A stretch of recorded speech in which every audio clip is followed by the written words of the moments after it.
Здравствуйте, мои друзья! Сегодня мы с вами приготовим блюдо, подходящее для обеда или для ужина. Это будут спагетти в луково-сливочном соусе. Готовится это блюдо очень просто. Прежде всего, в глубокой сковородке мы разогреваем 2 столовые ложки растительного масла, у меня оливковое, и 50 грамм сливочного масла. Я еще добавляю несколько веточек тимьяна, он сюда очень хорошо подходит. Пока тает наше масло, нам нужно нарезать тонкими полукольцами 8-10 штучек репчатого лука. Пошаговый рецепт вы сможете прочитать в описании под видео. Все как следует перемешиваем, накрываем крышкой и тушим лук до прозрачности, до мягкости. Посмотрите, сколько жидкости выделилось, сколько сока. Тушим под крышкой. А пока натираем на терке 50 грамм сыра. У меня пармезан, можете взять любой твердый или полутвердый сыр. Не забываем мешать.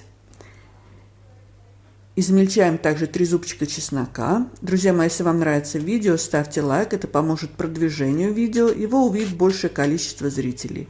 Продолжаем на среднем огне все готовить, чтобы жидкость полностью испарилась.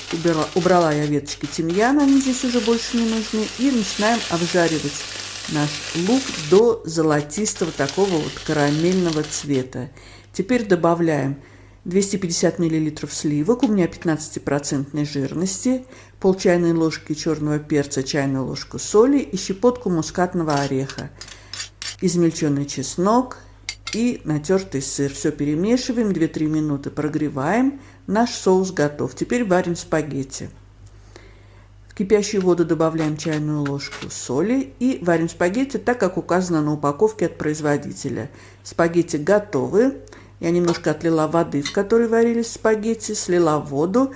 Спагетти выкладываем в сковородку с соусом, возвращаем на огонь и на маленьком огне прогреваем спагетти вместе с соусом. Густоту соуса можно регулировать при помощи водички, в которой варились спагетти.